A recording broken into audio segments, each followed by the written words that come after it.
after all these years that you probably have two totally different fucking stories. That's true of me and him on a lot of things. I remember exactly, and it's completely different than what he remembers. And then I say you're wrong. I have a story on that. I think I know what I remember. Continue. All right. Wrong. Well, Overkill is a legendary Jersey band. My first recollection of seeing them live, I was a young lad in 1986, I was 16 years old. I went to see them for the first time at the Colony Coliseum in New York, which is no longer standing, in Latham, New York, to see Overkill on the Taking Over tour with Megadeth, who was on Peace Sells, and all my friends were psyched to go see Megadeth, and I was more psyched to go see the band that was opening for them. I'll tell you the truth, I didn't see them live. Well, actually, you know what? I shouldn't say that. We actually opened up for Overkill. My band opened up for Overkill. Back maybe 1998, something like that. So just really, maybe 99, but right before I joined the band, really, we did a show at the Birch Hills, a place that was in Jersey. It's closed down now.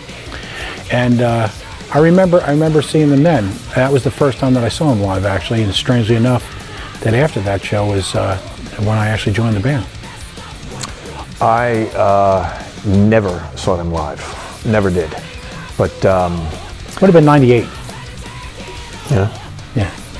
Well. Yeah. You were. I never. Sure. Well, number one, first we were Virgin Killer for one show. I don't know why the fuck we never even really liked the Scorpions, but we were Virgin Killer for one show. And I seem to remember being up at Rob Pisaric, which is our first guitar player. We used to rehearse in his basement upstate. And after rehearsal or something, sitting out on the car out in front of his house or whatever, and throwing around ideas, just bullshit. And I don't even know I don't remember who said it specifically or said that's the one, but that's where I seem to remember us saying, okay, for the next gig, we'll use that. And then that was our name.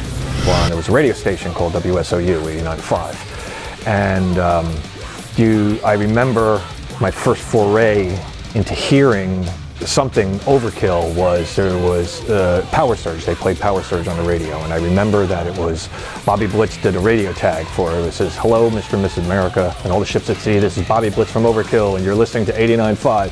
I was like, "Wow." Something like that. You're not going to believe this, but that's exactly how I remember. Oh, okay. Yes. That's pretty good. It was out on probably sitting on the hood of one of your old Vegas or something, and talking about how we were going to conquer the world. But I remember Overkill coming out there in the street. That would fit way better than Virgin Killer. Right. I was already an Overkill fan before they were coming to town. I used to listen to a college radio station from Union College called WRUC, and I was probably familiar with the band in '85. I want to say maybe late '85, early '86.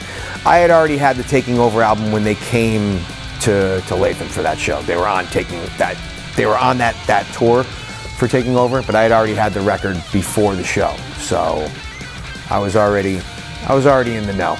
I remember